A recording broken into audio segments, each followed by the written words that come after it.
And welcome back to Ready Set College. I'm your host, Rob Schwartz. We are on the home stretch.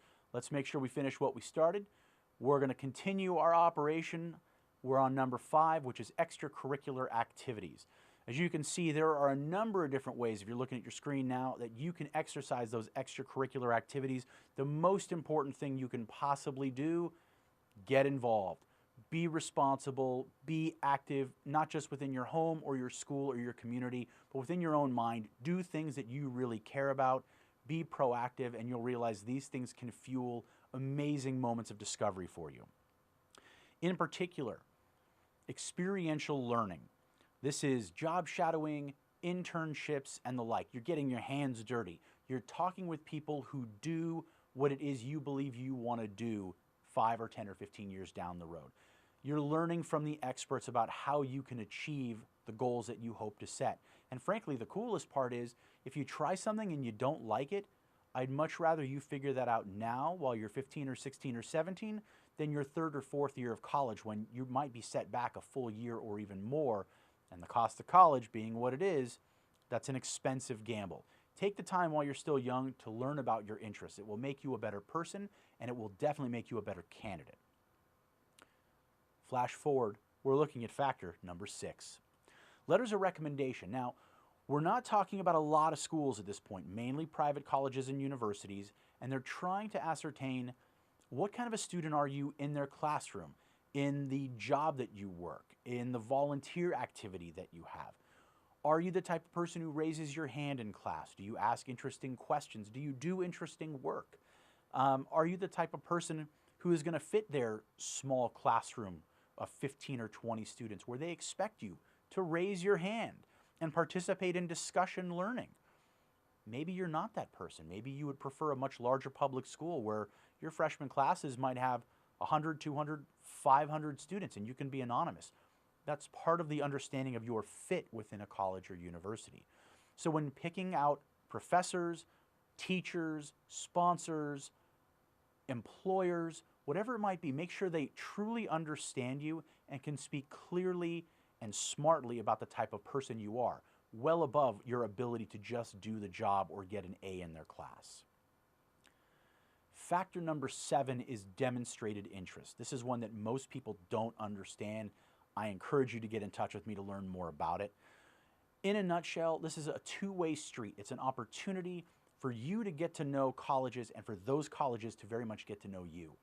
You need to know more information than what you just see on TV or driving by a campus or what your friend told you about it or its ranking in U.S. News and World Report. You need to make sure that you are comfortable in this new environment because you're going to be there for 4 or 5 years of your life. It's like buying a house. Would any of you buy a house online without ever seeing it with your own eyes? Please tell me the answer is no. You have to be smarter about this. You are buying a property. You're buying a city. Is it a clean place to live? Is it a safe place to live? Do you feel a good connection with your neighbors? Are you actually getting the knowledge that you really want to learn? Do they offer those majors or minors that you seek out? Are you the type of person who engages in small learning or large learning, as we talked about? You need to find the right fit, and getting to know these schools by making official visits, by contacting the admission office and getting more information and asking really good questions is the best way to show a school that, hey, this young man or this young lady is really interested in what we have to offer. So let's be smart about getting them the information they want and keeping in touch with them, so hopefully they will find, we ended up at the top of their list and they sent us an application and we're excited to know that they are going to be a good fit on our campus. Everyone wins in that scenario. So be sure to demonstrate your interest as you move through college. As you move through high school. Lastly, I'm going to squeeze in one you would think is very important. In all honesty, only in a small fraction of schools. That would be interviews. When we talk about interviews, this is an opportunity for someone at that college or university to get to know you on a personal level. But it's more importantly an opportunity for you to ask interesting questions of them. What is it you are in fact buying? What was your experience like as a student at this school? Do you think I will fit in based on these factors? Look people in the eye, shake your hand like you mean it, be there with purpose, dress like a pro, not a slob. These are things that anyone is going to know, but so many students make little mistakes on. So be prepared, have questions you want to ask, and be prepared to answer some very important detailed questions for the school. Why are you applying to our school and what do you hope to get out of it? If you don't know the answer to that question, you are missing the boat. Most of the time, you're going to book those interviews in the summer before the senior year, and it will take place in the senior year. You now have the list. The secret is out.